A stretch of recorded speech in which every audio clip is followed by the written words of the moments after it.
Kinabitan ng sticker ang ilang bahay na ipinapalagay na drug-free sa Barangay Commonwealth, Quezon City. Pero ang ilang residente kinwestiyon ang proseso rito. May ulat on the spot si Mark Salazar. Mark? Rafi, parang yung kwento sa Plagues of Egypt, yung ginawa ng kapitan ng Barangay Commonwealth sa kanyang nasasakupan. Nagdikit sila ng sticker sa mga bahay, kasama niya yung kanyang mga barangay officials. Sa mga bahay na ipinapalagay nilang drug-free, nilalampasan naman nila yung mga bahay na may report umano ng drug use towards a drug-free barangay ang nakasulat sa sticker, Rafi. Ang mga taga-barangay ay nagdidikit ng sticker kahit na doon pa lang nila tinatanong kung may gumagamit ba ng droga sa household o wala.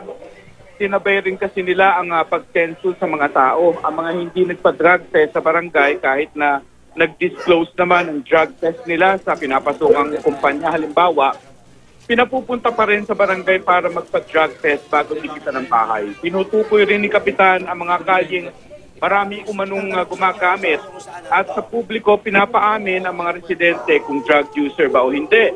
Isang residente ang kumwestiyon sa proseso. Kinapitan siya ng sticker sa kanyang gate kahit hindi naman daw siya nagpa-drug test. Ay ano raw ba ang basihan? Sabi ng taga-barangay, ang purok leader daw ang nag-identify sa kanila, sa kanilang kalye. Sabi ng residente, sana mas maayos yung proseso. Nagpahagin din siya na yung mga taga-barangay nga raw ang nababalitaan nilang adik eh. Itinanggi ito ni chairman of course. Dati nang may gumawa ng ganitong style sa war on drugs at dati na rin itong binabatikos ng Commission on Human Rights dahil sa kawalan ng due process at diskriminasyon at shaming. Nalalagay rin daw sa alanganin ng seguridad ng mga minamarkahan ng ganito. Rafi? So Mark, may violation ba kapag tinanggal, for example? Baka naman may mga gumagawa ng mga sticker net, ilalagay lang nila doon sa kanilang mga gate. Ano yung mga proseso patungkol dito?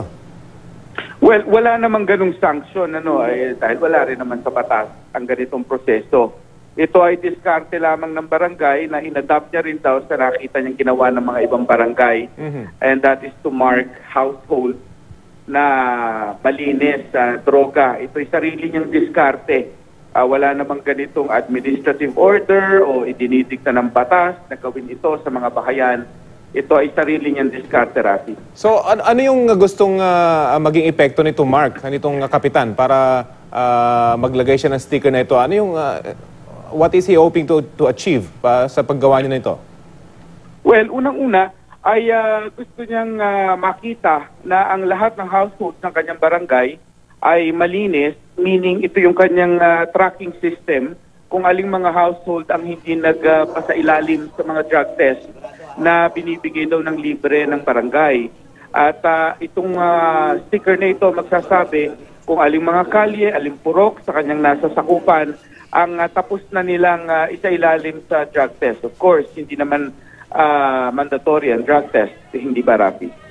Okay, maraming salamat, Mark Salazar.